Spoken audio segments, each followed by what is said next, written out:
Oke, jadi ini adalah Hailu RS5 atau 5 smartwatch yang terlalu murah untuk harganya.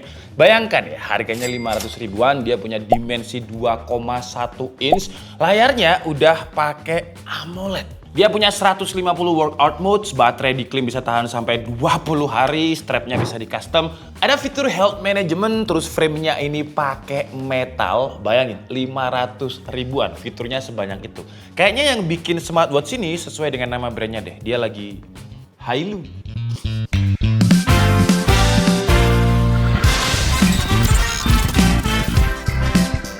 Kalau kita ngomongin Hailu, kayaknya memang mereka itu hobi banget bikin smartwatch yang affordable, yang harganya sekitar 500 ribu. Kita juga udah pernah ngebahas Hailu Solar Pro yang ini desainnya maco banget, cowok banget. Secara garis desain beda sih. Kalau yang RS itu kotak, yang Solar Pro itu bulat. Yang Solar Pro saya lebih suka sih, kayak cowok banget gitu, karena framenya ada metal yang ada garis-garis maconya. Kalau si RS ini namanya kayak mobil yang seharusnya desainnya itu racing gitu ya. Tapi enggak, desainnya ini lebih ke unisex. Jadi cowok bisa, cewek bisa karena simple dan juga elegan. Strapnya bisa diganti juga, ada 4 pilihan warna dan di dalam paket pembeliannya kita udah dapat 1 strap tambahan yang warna hijau sange.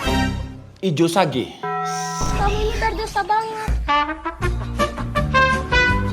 Bagus sih, tapi kalau buat cewek yang pergelangan tangannya nggak terlalu gede, mungkin agak sedikit kegedean ya. Ya sayangnya Hailu memang nggak bikin kayak varian yang lebih kecil, jadi tangan saya aja segede ini, kalau kalian lihat udah kayak full gitu. Kalau tangan saya cocok, kalau cewek, ya ceweknya harus dempal sih. Untuk ukuran layarnya dia 2,01 inch dengan resolusinya HD, AMOLED display, dan screen to body rasionya diklaim 75%. Tapi kayaknya enggak deh, kayaknya lebih dari 75%. Mungkin karena layarnya yang AMOLED dan juga OS-nya yang kayak blending sama AMOLED-nya. Jadi sama kayak yang Solar Pro kemarin, warna hitamnya itu bener-bener pekat karena emang dimatiin LED sama panel AMOLED-nya. Dan kalau kita lihat di hampir semua menu interface-nya, pasti dominan warna black yang ngebikin tampilannya lebih stunning, lebih terlihat blending dengan framenya, dan karena nggak terlalu banyak tampilan animasi yang bikin LED-nya nyala, baterainya jadi lebih awet. Saya cari-cari informasi sih, saya nggak nemu ya bahan materialnya bagian depan ini kaca atau plastik, tapi ketika saya coba untuk geser-geser pakai pulpen, pakai cutter, dia nggak scratch. Dan tenang aja, karena di dalam paket pembeliannya kita juga dapat screen protectornya langsung. Jadi udah dapat strap, dapat screen protector, harga 500 ribu. Halu gak? Terus untuk framenya ini udah pakai frame metal yang Hailu klaim kalau framenya ini pakai aircraft grade metal. Jadi metal yang biasanya dipakai di pesawat. Yang jatuhnya dia solid karena metal, tapi secara bobot dia ringan.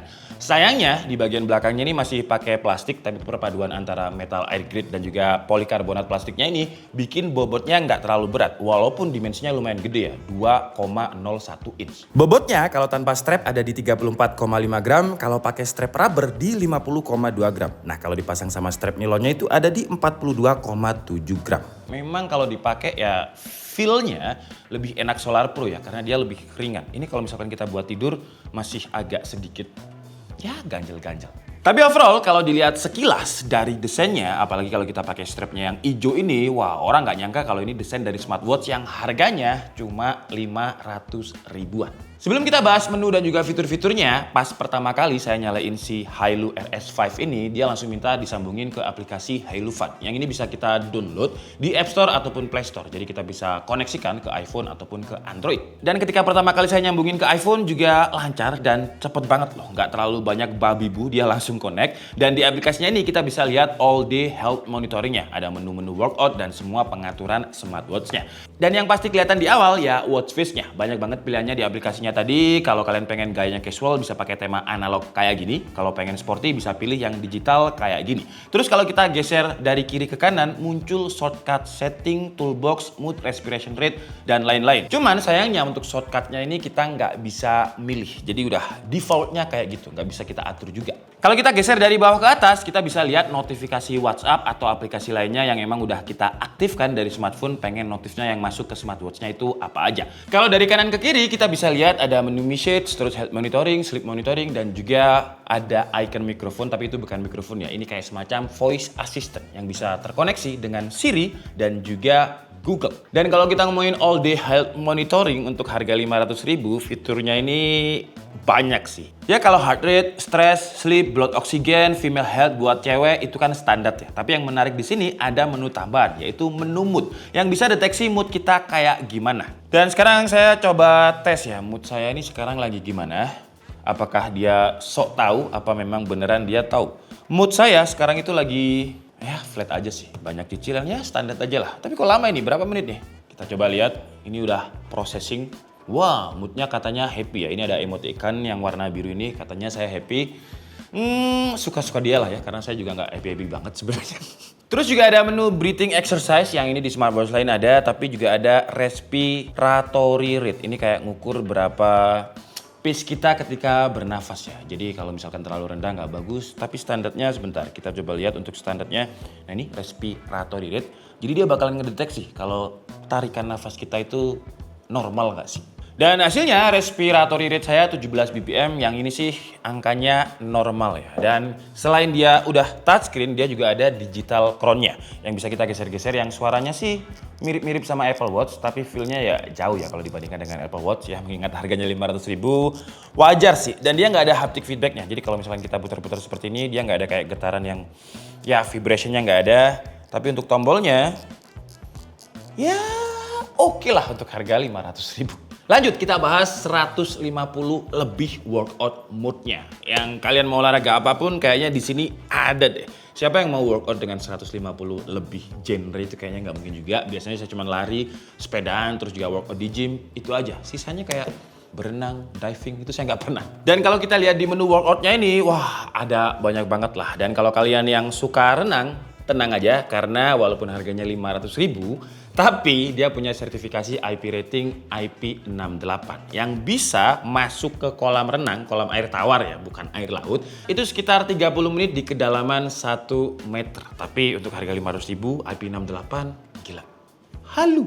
Dan kemarin pas kita cobain untuk lari, karena lari itu workout yang paling gampang ya, seberapa akurat dia deteksi pace atau jarak kita sewaktu lari. Dan hasil workout kita seperti yang kalian lihat ini. Kalau kita pakai lari atau workout lumayan agak terasa berat ya, meskipun cuma sekitar 50 gram aja sama strapnya, dibanding yang Solar Pro kemarin. Kalau sama strap itu 42 gram.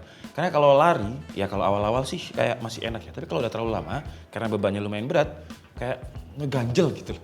Selain ratusan pilihan menu workout, juga ada beberapa fitur yang menarik di sini. Yang pertama ada Bluetooth call. Fitur ini ya penting gak penting. Penting kalau pas kita lagi nyetir terus ada yang telepon, kita tinggal angkat aja teleponnya lewat smartwatch-nya. Jadi kita nggak perlu bawa HP-nya. Ada voice assistant juga. Kalau kalian pakai iPhone ya langsung nyambung ke Siri. Kalau Android ya Google Voice Assistant. Fitur SOS. Fitur SOS ini saya nggak tahu kalau di Indonesia bisa atau nggak. Tapi kalau di luar, saya baca artikel dan juga websitenya Hello. Kalau kita misalkan nyasar di hutan, kita tinggal pencet aja menu SOS-nya dan si smartwatch-nya bakalan telepon langsung ke emergency 911. Tapi kalau di Indonesia, saya nggak tahu ya, apakah ada berita di Indonesia itu smartwatch langsung telepon operator emergency?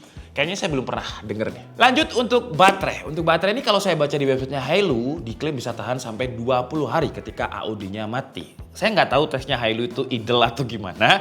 Tapi ketika saya pakai sekitar ya 2 minggu ini, ketika AOD-nya mati dan saya cobain terus dia ya, karena kalau misalkan barang baru kan pasti dicobain terus, dia bisa tahannya itu cuma 9 hari kalau AOD-nya mati dengan pemakaian yang ya dicobain terus semuanya.